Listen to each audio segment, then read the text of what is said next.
ابن کثیر رحمۃ اللہ علیہ بہت بڑے آدمی ہیں، بھاری آدمی ہیں علم کی دنیا میں، انہوں نے ایک واقعہ نقل کیا ہے، وہ بتانے لگا۔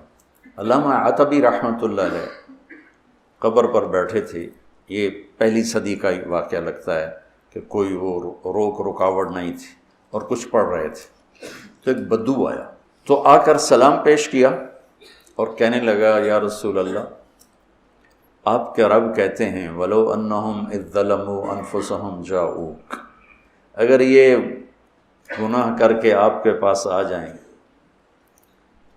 فَاسْتَغْفَرُوا اللَّهَ، اور معافی مانگیں اللہ سے، وَاسْتَغْفَرَ لَهُمُ الرَّسُولُ، اور آپ بھی پھر اللہ سے ہمارے لیے معافی مانگیں تو اللہ معاف کرتا ہے۔ میں آپ کے پاس اپنے گناہوں کا بوجھ لے کر آیا ہوں اور آپ کو سفارشی بناتا ہوں اللہ کی بارگاہ میں کہ اللہ تعالیٰ مجھے معاف کر دے۔ اور پھر وہ روتا ہوا باہر نکل گیا۔ علامات بھی کو ایک دم نیند آ گئی، بیٹھ تو خواب میں اللہ کے نبی کا دیدار ہوا کہ عتبی جاؤ اس بدو کو خوشخبری دے دو کہ تیری فریادیں پہنچیں اور تیری بخشش ہوگی۔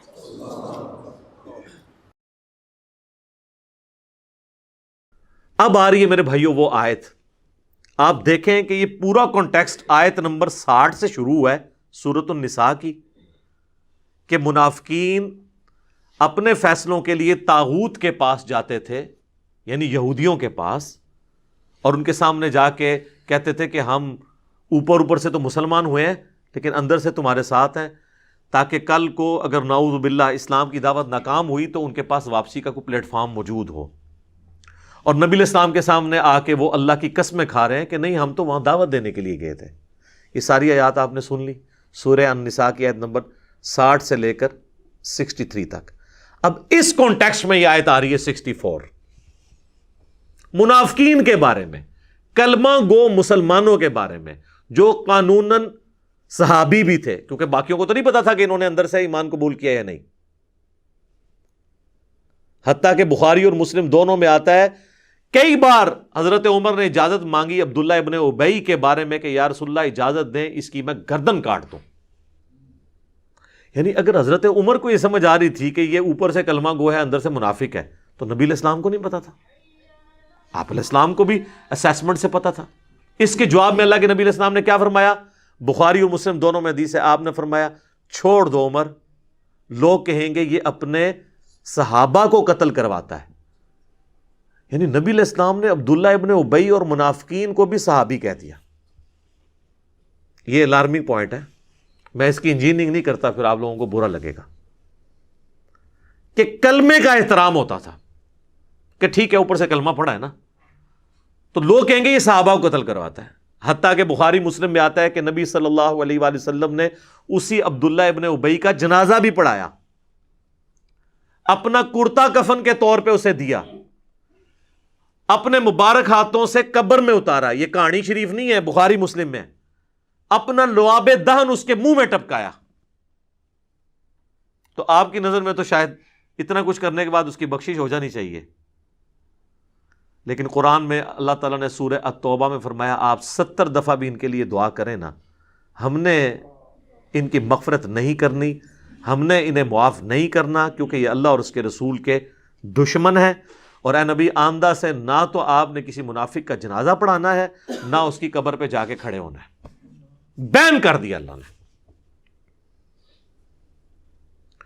تو یہ پورا کانٹیکسٹ وہ چل رہا ہے کہ منافقین اپنے فیصلوں کے لیے بعض اوقات اپنی مرضی کا فیصلہ لینے کے لیے اگرچہ حاکم کے طور پر، پولیٹیکل لیڈر کے طور پر، ایک دینی لیڈر کے طور پر بھی اور پیغمبر کی حیثیت سے نبی علیہ السلام کو مانتے تھے، اس کے باوجود جب اپنی مرضی کا فیصلہ لینا ہوتا تھا یہودیوں کے علماء کے پاس جا کے فیصلہ کرواتے تھے۔ پیغمبر کی موجودگی میں مولویوں کا کیا کام ہے کہ آپ جا کے ان سے فیصلے کروائیں؟ اور پھر آپ کہتے تھے نہیں یا رسول اللہ ہم تو وہاں پہ گئے تھے ایک افہام و تفہیم پیدا کرنے کے لیے، ان کو دعوت دینے کے لیے، اور اللہ تعالیٰ ہمارا ہے وہ جھوٹی قسمیں بھی کھاتے ہیں۔ اب اس پورے کانٹیکسٹ میں سورہ النساء کی آیت نمبر 60 سے لے کر 63 تک کے یہ وہ آیت آ رہی ہے، آیت نمبر 64 اور 65، جس کی بنیاد پہ ایک من گھڑت گستاخانہ عقیدہ نبی علیہ السلام کے بارے میں ان لوگوں نے، خصوصاً بریلوی اور اہل تشیع مکاتب فکر کے لوگوں نے کر دیا، اور اس عقیدے کا باقی امت کو پابند کرنے کی کوشش کی۔ ایون دیوبندیوں کا بھی کسی حد تک یہی عقیدہ ہے، سوائے اہل حدیث کے، اور لوگوں کو پابند کیا کہ جو اب اس کو نہیں مانے گا نا وہ گستاخ رسول ہو جائے گا۔ وہ یہ آیت ہے وما ارسلنا من رسول، اور ہم نے کوئی رسول بھی ایسا نہیں بھیجا الا مگر یہ کہ لیطاع باذن اللہ، اس کی اطاعت کی جاتی ہے اللہ کے اذن کے ساتھ۔ یعنی وہ رسول خود نہیں کلیم کر رہا ہوتا اپنی اطاعت، آن دا بہاف آف اللہ وہ لوگوں سے کہتا ہے کہ میری اطاعت کرو، کیونکہ شریعت جو ہے یہ نازل اللہ نے کی ہے۔ پیغمبر شریعت کا موجد یا کریٹر نہیں ہوتا، بلکہ شریعت پہنچانے والا ہوتا ہے۔ اور پھر اس کا کلائمیکس وہ ہے سورہ النساء کی آیت نمبر 80، آگے چل کے آ جائے گی، من یطع الرسول فقد اطاع اللہ، جس نے رسول کی اطاعت کی گویا اس نے اللہ کی اطاعت کی۔ پھر سورہ آل عمران میں بھی آیت گزری ہے، قل ان کنتم تحبون اللہ فاتبعونی یحببکم اللہ، یہ بھی یہودیوں کے کانٹیکسٹ میں تھی۔ اے نبی تم فرما دو کہ بالفرض اگر تم اللہ سے محبت کرتے ہو نا، اے یہودیوں کہتے ہو ہم اللہ کے چہیتے ہیں، پھر تمہیں میری اتباع کرنی ہوگی۔ اور اتباع کہتے ہیں محبت کے ساتھ کسی کی پیروی کرنا۔ صرف پیروی جو ہے نا وہ اطاعت ہوتی ہے، اتباع ہوتی ہے محبت کے ساتھ پیروی، جنہوں اسی پنجابی چ کہنا ٹڈو مننا، اندروں مننا۔ پھر اللہ تعالیٰ تم سے محبت کرے گا، یحببکم اللہ ویغفر لکم ذنوبکم، اور تمہارے گناہوں کو بھی بخش دے گا، جو اندر سے رسول اللہ کے ساتھ محبت رکھتے ہوئے اتباع اور اطاعت اختیار کریں گے۔ تو یہاں پہ کہا جا رہا ہے کہ کوئی رسول بھی ایسا نہیں آیا کہ مگر یہ کہ اس کی اطاعت کی جاتی تھی اللہ کے اذن کی وجہ سے، یعنی تمام پیغمبروں کا یہی سٹیٹس تھا۔ وَلَوْ أَنَّهُمْ إِذْ ظَلَمُوا، اور اے نبی جب انہوں نے یہ ظلم کر ہی لیا تھا، یہ پاسٹ ٹینس کا صیغہ ہے، ماضی کی بات ہو رہی ہے، جس کا کانٹیکس سورہ نساء کی آیت نمبر 60 سے سٹارٹ ہوا ہے کہ یہ طاغوت سے جا کے فیصلے کرواتے تھے منافقین۔ تو اے نبی اگر انہوں نے یہ حرکت کر ہی لی ہے اور انہوں نے یہ ظلم کیا اپنی جانوں پر کہ آپ پولیٹیکل لیڈر کی حیثیت سے، دینی پیشوا کی حیثیت سے، پیغمبر کی حیثیت سے ان میں موجود ہیں اور یہ اوپر سے کلمہ گو بھی ہیں، اس کے باوجود جا کے یہود کے علماء سے فیصلے کرواتے ہیں طاغوت سے۔ اگر انہوں نے اب ظلم کر ہی لیا تھا اور آ کے جھوٹی قسمیں کھا رہے ہیں کہ ہم تو وہاں گئے تھے افہام و تفہیم کے لیے، چلے اب یہ جرم انہوں نے کر ہی لیا، انفسہم اپنی جانوں پر، ولو انہم اذ ظلموا انفسہم اپنی جانوں پہ انہوں نے جو ظلم کر لیا، جاؤکا اب انہیں چاہیے کہ وہ آپ کے پاس حاضر ہو جائیں۔ کس لیے؟ یہ حقوق العباد کا بھی معاملہ ہے نا، اللہ کے نبی کا بھی تو حق ہے نا۔ تو پہلے اللہ کے نبی سے آ کے معافی مانگے، ان کے ساتھ غداری کی ہے، کیونکہ تم انصار اللہ ہو نا، اللہ کے دین کے مددگار ہونا اس پیغمبر کے ساتھ مل کے، تو پیغمبر کے ساتھ جو لیڈر بھی ہے تمہارا اس کے ساتھ غداری کی ہے، آؤ ان کے سامنے فاستغفر اللہ، اور آ کے اللہ سے توبہ کرو۔ اور صرف اللہ سے توبہ کافی نہیں ہے، واستغفر لہم الرسول، رسول اللہ بھی تمہارے لیے استغفار کریں، یعنی سفارش کریں، شفاعت کریں کہ اے اللہ ٹھیک ہے انہوں نے مجھ سے بھی معافی مانگ لی ہے، یہ شرمسار ہیں، ان کو معاف کر دیں۔ نبی کی شفاعت بھی ہو، لَوَجَدُ اللَّهَ تَوَّابًا رَحِيمًا، تو یہ ضرور اللہ کو توبہ قبول کرنے والا اور رحم فرمانے والا پائیں گے۔ اس کو پکڑ کے انہوں نے آج کی ڈیٹ میں لگا دیا اور کہا جی جا کے قبر رسول سے جا کے اپنے نا گناہ معاف کروائیں۔ اندازہ کرے کہاں سے بات اٹھائی۔ یہ وہ آیت تھی جی سورہ النساء کی آیت نمبر 64، جس کے اوپر انہوں نے پورا عقیدہ کھڑا کیا، وَلَوْ أَنَّهُمْ إِذْ ظَلَمُوا أَنفُسَهُمْ جَاءُوكَ۔ اور جی قرآن میں اللہ تعالیٰ نے فرما دیا ہے کہ جب کوئی اپنی جان پر ظلم کر لے، رسول اللہ سے آ کے شفاعت کروا لے، تو وہ کہتے ہیں دیکھیں جی آپ بعد والی امت کو محروم کرنا چاہتے ہیں اتنی بڑی فضیلت سے۔ صحابہ کرام تو اپنی مبارک زندگیوں کے اندر جا کے حضور سے دعا کروا لیتے تھے، آج امتی کیا کرے؟ تو آج قبر پہ جائے، ایگو خود ہی کہانی بنا لی ہے، قبر پہ جائے اور جا کے عرض کرے۔ اور یہ عقیدہ بریلوی، دیوبندی، شیعہ تینوں کا مشترکہ ہے، صرف اہل حدیث اس عقیدے کو درست نہیں سمجھتے۔ اب یہ دھوکہ دینا کہ جی آج کے لوگ کدھر جائیں جی شفاعت کے لیے، صحابہ کرام تو اتنا فائدہ اٹھا لیا انہوں نے، آج کے امتی کیا کریں؟ سر آپ کے بارے میں بھی اللہ کے محبوب صلی اللہ علیہ وآلہ وسلم کی حدیث ہے صحیح مسلم میں کہ جو اذان کا جواب دے اس کے بعد مجھ پہ درود شریف پڑھے اللہم صلی علی محمد وعلی آل محمد، اور پھر الوسیلہ والی دعا مانگے تو قیامت والے دن میری شفاعت اس کے لیے حلال ہو جائے گی۔ اس کے لیے قبر رسول پہ جانا ضروری نہیں ہے، یہاں پہ بھی آپ یہ سب کچھ کریں آپ کو فضیلت ملے گی۔ پھر جامعہ ترمذی میں حدیث ہے کہ جو شخص اللہ کا ذکر اور درود شریف پڑھ کے اللہ کی طرف متوجہ ہوتا ہے اللہ تعالیٰ اسے عطا فرماتا ہے۔ لہٰذا آج کے ڈیٹ میں بھی کسی نے توبہ کروانی ہے تو اللہ کا ذکر کرے، درود شریف پڑھے، اللہ کی طرف متوجہ ہو، کسی جگہ نہ بھی جائے تب بھی اللہ تعالیٰ اس کی دعا قبول کرے گا۔ لہٰذا یہ بھی جو شیطانی وسوسہ تھا اللہ کے فضل سے میں نے اس کو سیٹل کر دیا الحمدللہ۔ اب اس عقیدے کی بنیاد کیا ہے وہ چند ایک باتیں میں ایک ایک کر کے اسے کور کر دیتا ہوں۔ ایک تو آپ کو یہ اس کا کانٹیکسٹ سمجھ آ گیا کہ یہ اس دور کے اعتبار سے تھا۔ وہ کہتے ہیں جی قرآن کی آیات تو جنرل ہیں، آپ ان کو حضور کے زمانے تک کر رہے ہیں۔ یہ وہ لوگ ہیں جب انہیں ہم توحید کی کوئی آیات بتاتے ہیں کہتے ہیں یہ تو بتوں کے بارے میں ہے، تو کافروں کے بارے میں نازل ہوئی ہیں، اور جب یہ آیت آئی تو اس کو آج بھی فٹ کرنے کے لیے تیار ہے۔ تو آپ اس بات کو سمجھ لیں، آدھی بات ان کی درست ہے، ہم بھی کہتے ہیں بتوں کی آیات آپ نہ لگائیں اہل ایمان کے اوپر۔ ہمارے پاس تھوڑی آیات ہیں جو قرآن حکیم میں انبیاء کے بارے میں ہے کہ وہ نہ کسی کے نفع کے مالک ہیں نہ نقصان کے۔ سورۃ الاعراف آیت نمبر 188 بالکل واضح آیت ہے جس کے اندر اللہ کے محبوب صلی اللہ علیہ وآلہ وسلم کے بارے میں آیا قُلْ لَا أَمْلِكُ لِنَفْسِي نَفْعًا وَلَا ضَرًّا، اے نبی تم فرما دو میں تو اپنی جان کے لیے بھی کسی نفع اور نقصان کا مالک نہیں ہوں، إِلَّا مَا شَاءَ اللَّهُ، ہاں مگر جو اللہ میرے لیے فیصلہ کرتے۔ وَلَوْ كُنْتُ أَعْلَمُ الْغَيْبَ، اور اگر میں خود غیب جان لیتا، لَاسْتَكْثَرْتُ مِنَ الْخَيْرِ، تو میں بہت خیر کثیر جمع کر لیتا، وَمَا مَسَّنِيَ السُّوءُ، اور مجھے کبھی کوئی تکلیف نہ پہنچتی۔ جب مجھے پہلے ہی پتا چل جاتا کہ میرے ساتھ یہ معاملہ ہونے والا ہے میں کوئی اس کا تدارک کر لیتا۔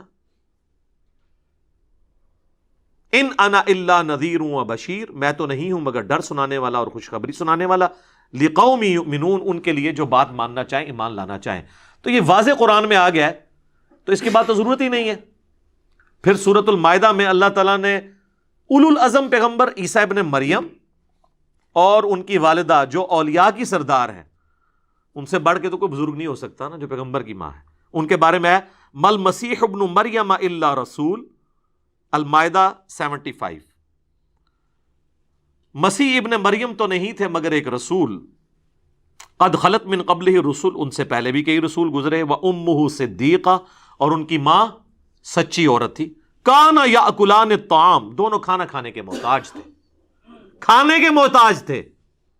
انظر کیف نبین لہم الآیات، اے نبی دیکھو ہم اپنی آیتیں کس طرح کھول کھول کے بیان کرتے ہیں، لگی لپٹی بات نہیں، کھول کے۔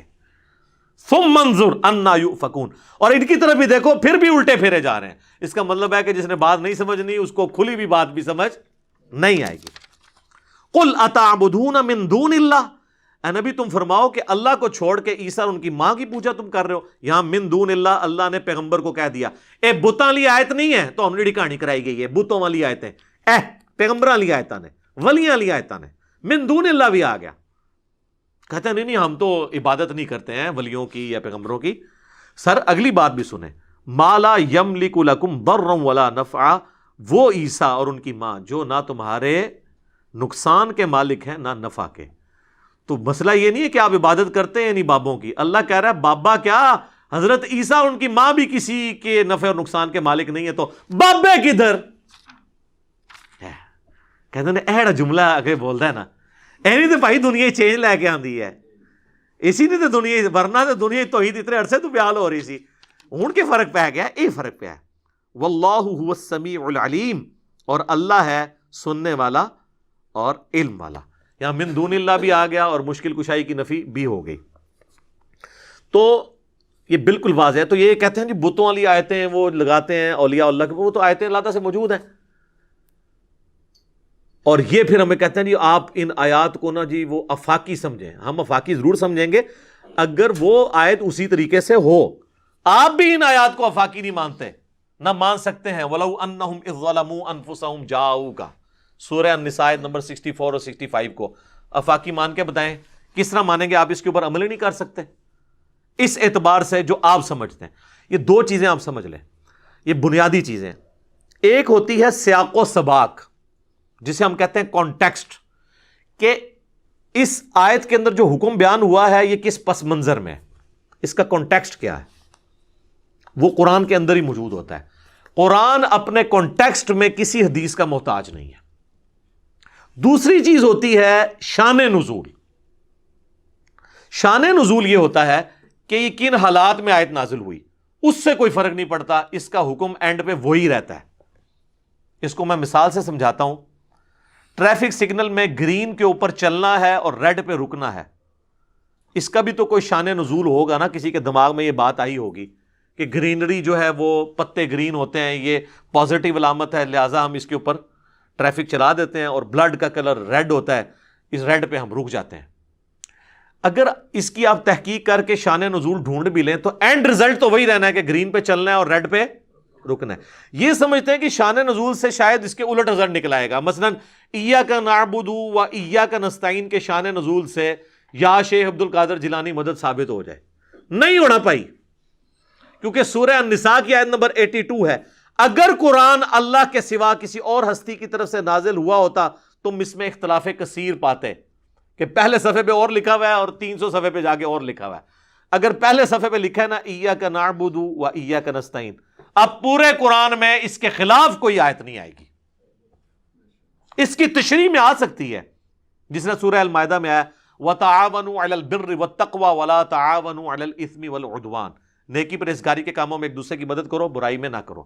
ظاہری اسباب آپ اختیار کر سکتے ہیں، اس میں تو حکم ہے. وہ مفتی اکمل صاحب نے کتاب لکھی، اس میں لکھتے ہیں کہ کیا امی سے روٹی مانگنا بھی شرک ہے؟ یہ بھی اللہ سے مانگنی چاہیے.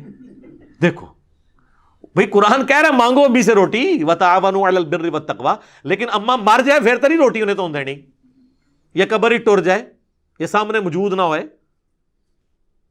یہ غائب میں پکارنا اللہ کے ساتھ خاص ہے، اور یہ اس لیول کا خاص ہے کہ اللہ تعالیٰ نے سورہ النمل میں یہ عقیدہ امت کو دیا ہے کہ جو اللہ کے سوا کسی ہستی کے بارے میں عقیدہ رکھتا ہے خدا اس کو بنائے بیٹھا ہے. پھر وہ ہاں جی امن یجیب المضطر اذا دعا، بھلا بتاؤ تو کون ہے جو تکلیف میں گھرے ہوئے شخص کی فریاد کو سنتا ہے. وَيَكْشِفُ السُّوءَ، اور اس سے اس کی برائی دور کر دیتا ہے. وَيَجْعَلُكُمْ خُلَفَاءَ الْأَرْضِ، اور تمہیں اگلوں کا خلیفہ کرتا ہے زمین پہ، تمہارے ماں باپ کے مرنے کے بعد تمہیں، تمہارے مرنے کے بعد تمہاری اولاد کو. اِلَٰهٌ مَّعَ اللَّهِ، کیا اللہ کے ساتھ کوئی اور الہ بھی ہے جو یہ کام کر سکے؟ قَلِيلًا مَّا تَذَكَّرُونَ، لیکن تم بہت کم ہی نصیحت حاصل کرتے ہو. کہتے ہیں جی منع کدھر ہے؟ یہ منع ہے جی سورہ نمل کی آیت نمبر 62 میں. ادھر کہتے ہیں نہیں وہ تو ہے اللہ ہی سے مانگتے ہیں، یہ تو نہیں آیا کسی اور سے نہیں مانگتے. جی یہ بھی آیا ہوا ہے سورہ نمل کی آیت نمبر 62. اگے ٹورو تے پتہ لگے نا. بارش کون برساتا ہے؟ اللہ. ڈیوٹی کس کی ہے؟ فرشتوں کی. اگر فرشتوں سے بارش مانگیں گے تو مشرک. بخاری مسلم میں آتا ہے بارش نہیں ہوتی تھی تو نبی علیہ السلام صلاۃ الاستسقاء پڑھتے تھے. آپ نے کبھی نہیں کہا کہ المدد یا میکائیل، آپ کی ڈیوٹی اللہ نے لگائی ہے، بارش نازل فرما دیں. یہ صحابہ کرام کبھی یہ کہتے ہوں؟ نہیں. لہٰذا یہ جھگڑا نہیں ہے کہ مولا علی کو اختیار ہے یا نہیں، شیخ عبد القادر جیلانی کو اختیار ہے یا نہیں، کسی فرشتے جن کو اختیار ہے یا نہیں ہے. اختیار ہو تب بھی آپ کسی اور کو پکارتے ہیں جو آپ کے سامنے موجود نہیں ہے یا فوت ہو چکا ہے یا جس سے آپ کمیونیکیٹ نہیں کر سکتے، تو یہ شرک ہو جائے گا. تو یہ اس آیت کو کہتے ہیں کہ جی یہ دلیل ہے کہ آپ جا کے قبر رسول پہ مانگیں. عجیب. اور پھر اس کے لیے پھر وہ جھوٹے سہارے لیتے ہیں. وہ کہتے ہیں جی تفسیر ابن کثیر میں ایک روایت موجود ہے، وہ اگلے دن طارق جمیل صاحب بھی بیان کر رہے تھے.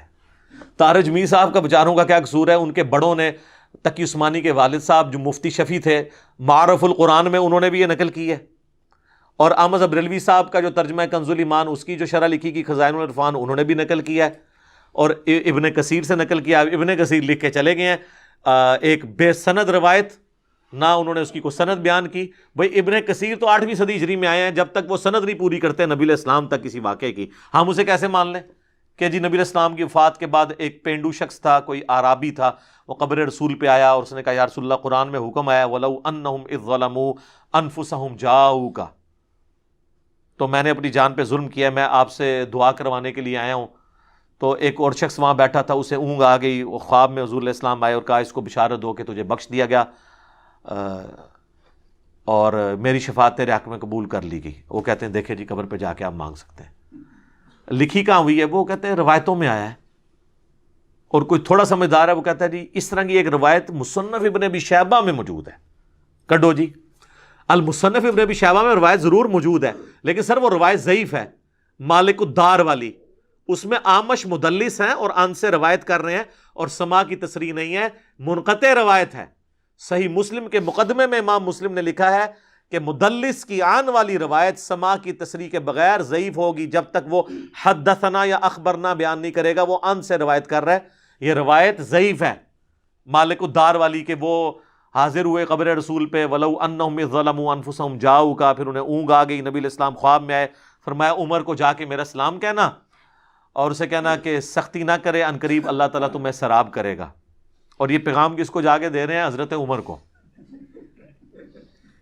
جعلی روایت ہے, حضرت عمر کو پیغام دیتے تو آگے کیا ہونا تھا وہ میں آپ کو بعد میں بتاؤں. روایت ہی جعلی ہے, یہ ایسا ہوا ہی نہیں ہے, اس میں تدلیس ہے. اور اگر کوئی کہتا ہے میں نے اس قانون کو نہیں ماننا محدثین کے, تو پھر ہم اسے پھکی دیتے ہیں کہ مسند امام احمد میں ایک حدیث ہے جو مشکات میں بھی موجود ہے, اس میں سیم حکم ہے. یہ تو آمش تو بہت چھوٹا ہے, ایک تابعی ہے حسن بصری 70 صحابہ کا شاگرد, وہ ان سے روایت بیان کر رہا ہے کہ نبی علیہ السلام نے فرمایا کہ جو شخص اپنے جاہلی نسب پر فخر کرے اسے کہو کہ تجھے بڑا فخر ہے نا اپنے نسب پہ, اپنے باپ کی شرمگاہ کاٹ کے اپنے منہ میں رکھ لے, اور یہ بات کنائے سے نہ کرو, ڈائریکٹ اس کو کہو کہ تو اپنے باپ کی شرمگاہ کاٹ اپنے منہ میں رکھ.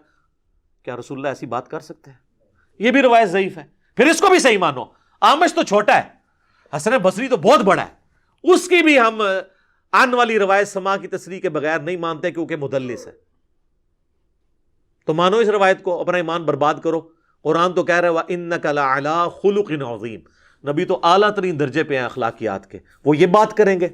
بخاری اور مسلم دونوں میں حدیث ہے, ابو سعید خدری کہتے ہیں نبی علیہ السلام میں ایک پردہ نشین کنواری لڑکی سے زیادہ شرم و حیا تھی. تو یہ پردہ نشین کنواری لڑکی یہ گفتگو کر سکتی ہے؟ تو یہ کہانی ہے ساری. اب آ جائیں حضرت عمر کی طرف, جنہوں نے متھے مارنے کی کوشش کی تھی شاید. جناب حضرت عمر کے بارے میں صحیح بخاری میں 1010 نمبر حدیث ہے, کتاب الاستسقاء چیپٹر میں. وہ کہتے ہیں اللہ تعالیٰ سے دعا کرتے ہوئے اِنَّا كُنَّا نَتَوَسَّلُ إِلَيْكَ بِنَبِيِّنَا, اے اللہ بے شک پہلے ہم تیرے نبی کو وسیلہ بنا کے لاتے تھے تیری بارگاہ میں. یعنی جب بارش نہیں ہوتی تھی تو حضور کو لے کے آتے تھے, حضور ہمیں نماز پڑھاتے تھے, حضور کی دعا کی برکت سے بارش نازل ہوتی تھی صلی اللہ علیہ وآلہ وسلم. ہم اب حضور کے چچا عباس کو لے کر آئے ہیں, ہم پہ بارش نازل فرما دیں. عباس کی دعا کی برکت سے انس بن مالک کہتے ہیں بارش شروع ہو جاتی. حضرت عمر کو کسی نے نہیں پوچھا کہ یا امیر المومنین, یہ پینڈو لوگ جا کے تو قبر رسول سے جا کے بارش مانگ کے آ رہے ہیں, آپ خلیفۃ الرسول ہیں, سیکنڈ نمبر پہ آپ خلیفہ راشد ہیں, ایک پینڈو کو بات سمجھ آئی بھی, آپ کو نہیں آئی بھی. وہ پینڈو آئی کوئی نہیں سی تھے, وہ کہانیاں نے ساریاں. اور میں نے جو اس میں ایکسپلور کی ہے نا چیز, کہ بخاری اور مسلم دونوں میں حدیث ہے کہ صلح حدیبیہ کے موقع پر جب پانی کم پڑ گیا, جابر بن عبداللہ کہتے ہیں کہ نبی علیہ السلام کی مبارک انگلیوں سے چشمے پانی کے جاری ہوئے, ایک پیالے کے اندر رکھے.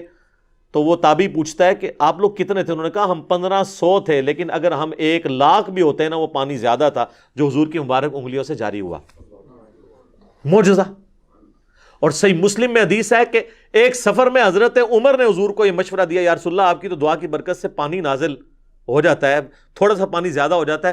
تو انہوں نے ایک برتن میں نا پانی جمع کر کے حضور کو دیا, حضور نے بیچ میں ہاتھ رکھا, پھر پانی کے چشمے جاری ہو گئے. اچھا, یہ اس لیے کیا جاتا تھا کہ کریشن ایکس نہیلو جو ہے نا, عدم ماں سے وجود, یہ صرف اللہ دے سکتا ہے. حضور نے جب کبھی بھی کیا ہے نا تو کھانا پکا ہوا ہے تو اس پہ دعا کی ہے تو برکت ہوئی ہے, کچھ نہ کے بغیر کچھ نہیں ہوا. پیالہ بھی تھوڑا سا پانی آیا تو اس میں ڈالا ہے, خالی پیالے میں ہاتھ ڈالنے سے نہیں پانی نکلا, کیونکہ یہ اللہ کی خصوصیت ہے. آج نئی بات لے جائے, علمی باتیں آپ کو اسی پلیٹ فارم سے ملیں گی. اور صحابہ کو اس بات کا پتا تھا کہ خالی پانی نہیں نکل سکتا, تو وہ جمع کر کے لے, یا رسول اللہ اس تھوڑے سے مٹ کر دیں آپ تاکہ پانی کے چشمے جاری ہو جائے. یہ اللہ نے فرق رکھا ہے, موڑزے بھی جناب اتنے ان لمیٹڈ نہیں ہوتے. اچھا, تو حضرت عمر کے سامنے یہ معجزہ ہوا ہے. حضرت عمر نے تو نہیں کہا کہ یا رسول اللہ آپ ہاتھ مبارک باہر نکالیں اور یہ میں پیالہ لے کے آئے ہوں, آپ سیراب کر دیں. بخاری میں وہ کہتے ہیں انا کننا نتوسل الیک بنبینا. لیکن یہاں پہ بریلوی اور دیوبندی آپ کو کیا کہانی کروا رہے ہیں, وہ کہتے ہیں کہ جی وہ فضائل حج میں شیخ زکریا کاندلوی نے لکھا ہے، اور فضائل سنت میں الیاس قادری صاحب نے، دونوں بھاری فرقے بریلوی اور دیوبندی لکھتے ہیں کہ جی 555 ہجری میں نبی الاسلام کی وفات کے 550 سال بعد شیخ احمد رفاعی جب قبر رسول پہ حاضر ہوئے اور آ کے وہاں نعت اشعار پڑھے اور کہا یا رسول اللہ میں اتنی دور مصر سے آیا ہوں، آپ اپنا مبارک ہاتھ قبر سے نکالیں، میں زیارت کرنا چاہتا ہوں، بوسہ دینا چاہتا ہوں۔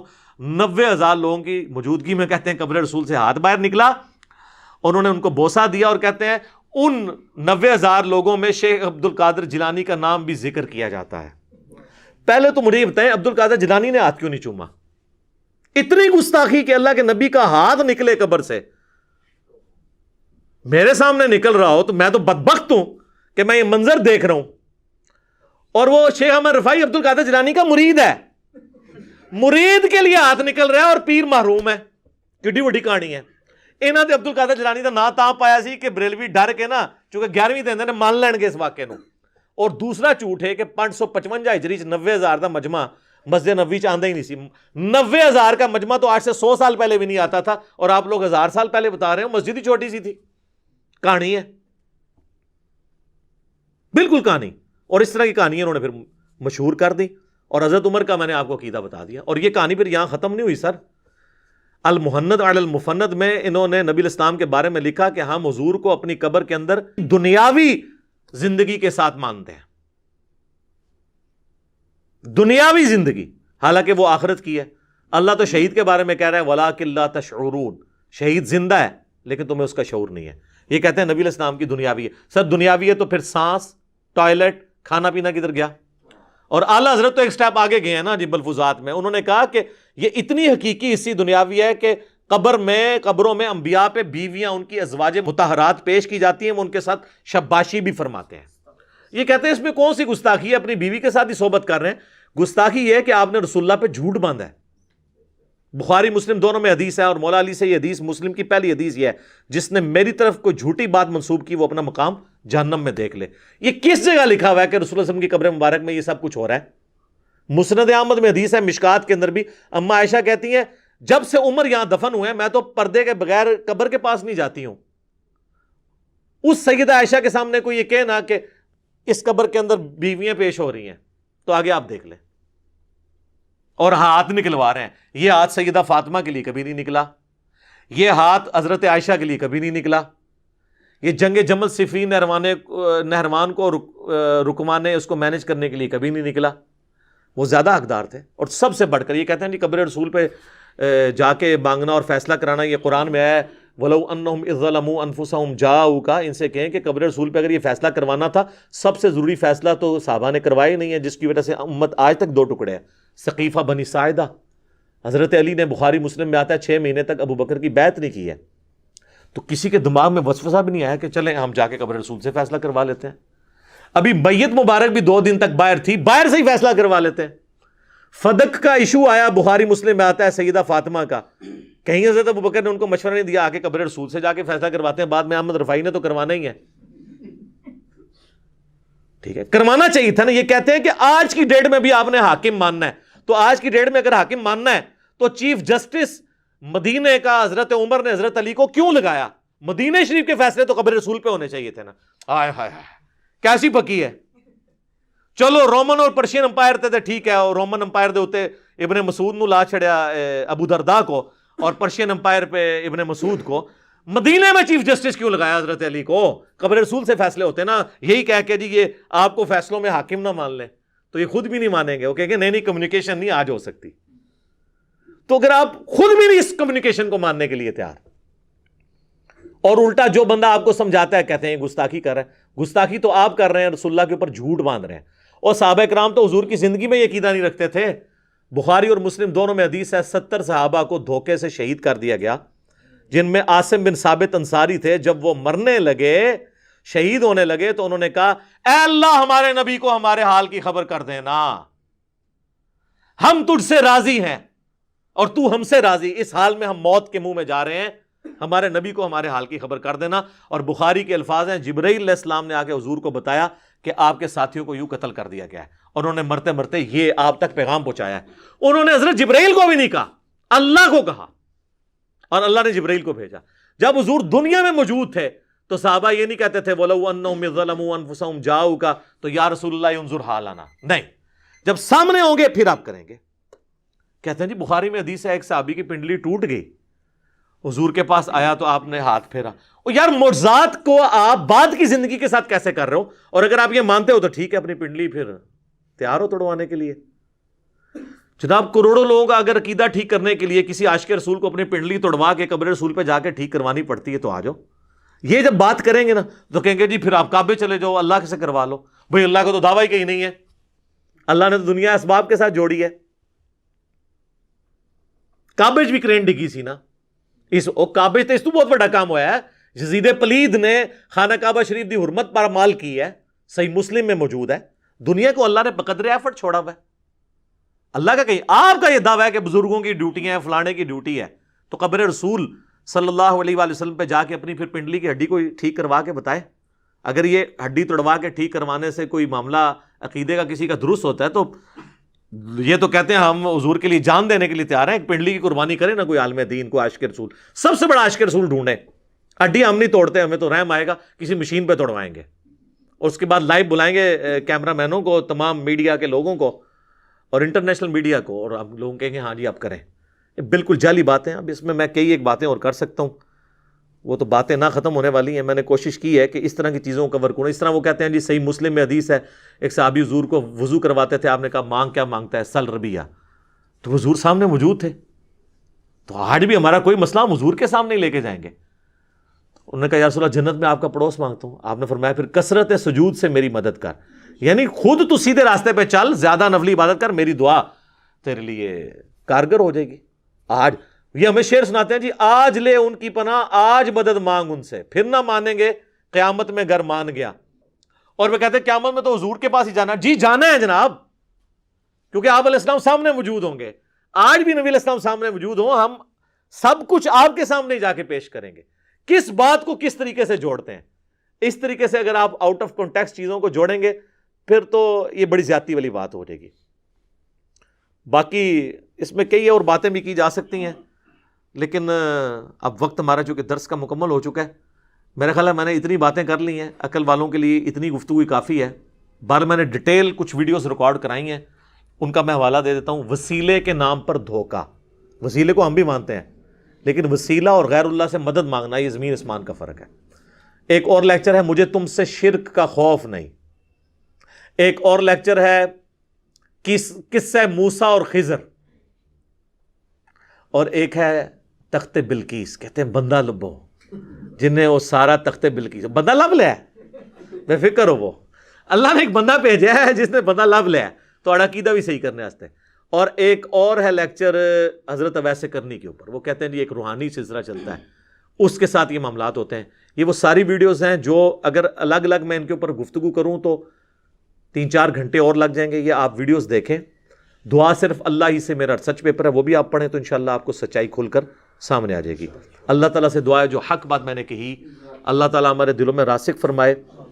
اگر جذبات میں میرے منہ سے کوئی غلط بات نکل گئی تو اللہ تعالیٰ ہمارے دلوں ہی سے اسے دھو ڈالے، ہمیں معاف بھی کر دے، ہمیں کتاب و سنت کی تعلیمات پر عمل کر کے دوسرے بھائیوں تک پہنچانے کی توفیق عطا فرمائے۔